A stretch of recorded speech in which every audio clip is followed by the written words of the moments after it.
Welcome to a dark and fascinating journey into the heart of the Tudor court. Today we explore one of the most dramatic and controversial stories, the execution of Francis Dereham and Thomas Culpeper, an event that still resonates today, capturing the imagination of millions. In the meantime, subscribe to the channel if you like these videos and leave a like. Now let's start. London, winter of 1541. The crowd throngs in silence. The cold air cuts the skin, and in the center of the scaffold, a man trembles. Not from the cold, but from terror.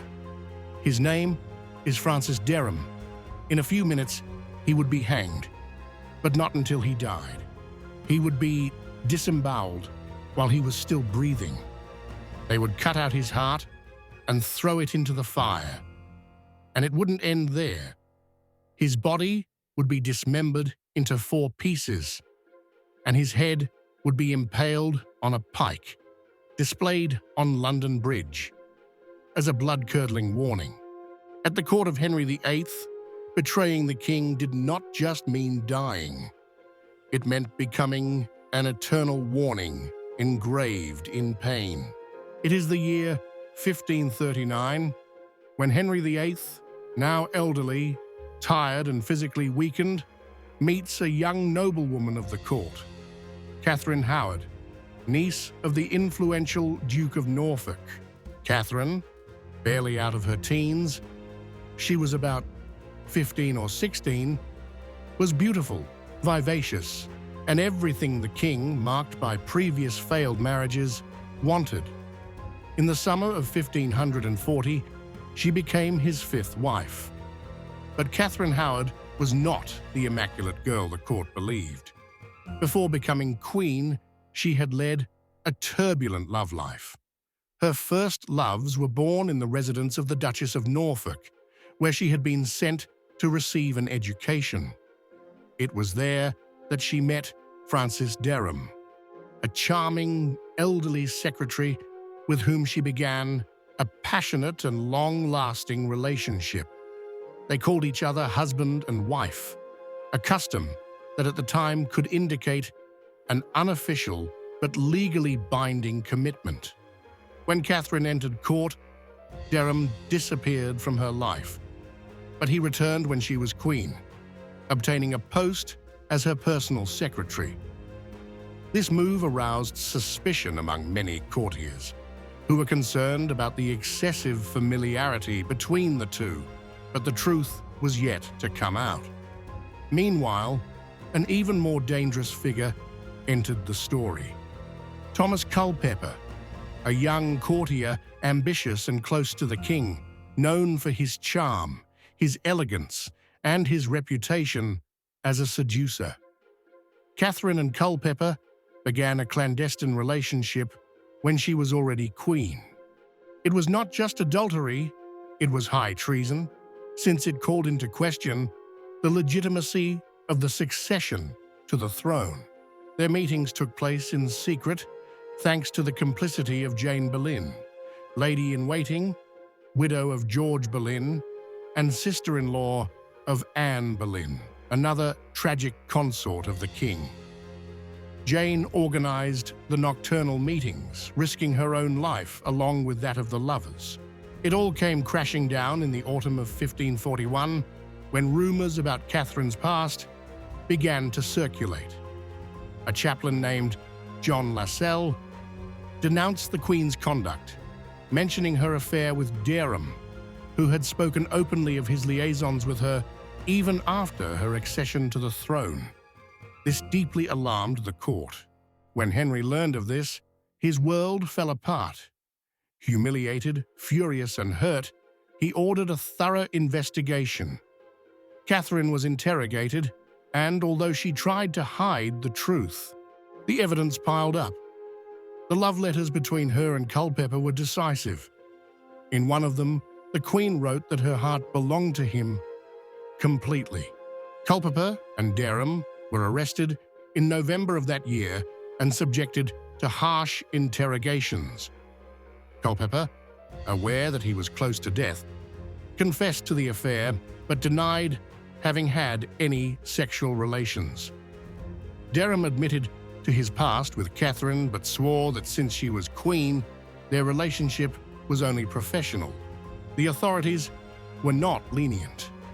In the eyes of the king and the law, both had betrayed the royal trust.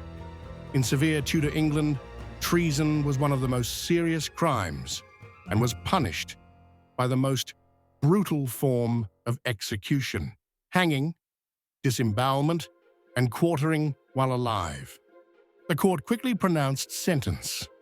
By the end of November of 1541, both Thomas Culpeper and Francis Dereham were convicted of high treason. But here, fate divided. Culpeper, thanks to his noble connections and closeness to the king, obtained a milder punishment, beheading. Dereham, on the other hand, seen as the instigator of the scandal, and without powerful protectors, received the full punishment: hanged, disemboweled, and quartered while alive.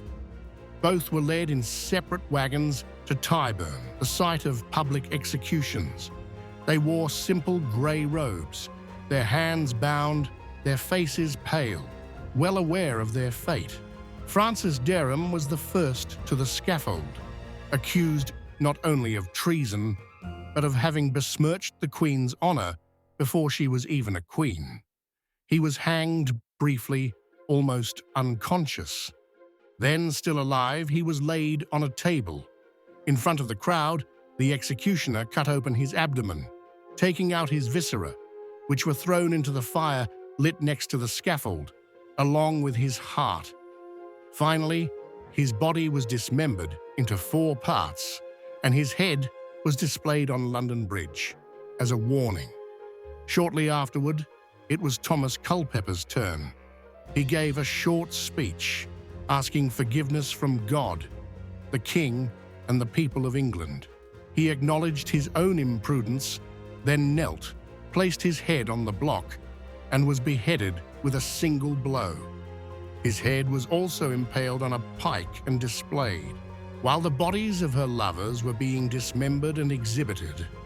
Katherine Howard was a prisoner in Sion Abbey, far from the court, awaiting her trial.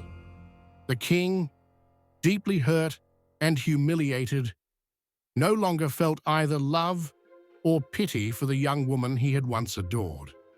In February 1542, after months of investigation, confessions, and political pressure, Katherine was convicted of high treason, just like her cousin Anne Boleyn years before.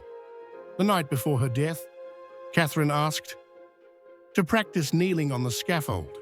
It is said that she used a makeshift block to practice doing so with grace and dignity. On the morning of February 13th, she was taken to the Tower of London. She was just 19 years old. In a firm voice, she spoke a few words asking for forgiveness for her sins and asking for mercy for her soul.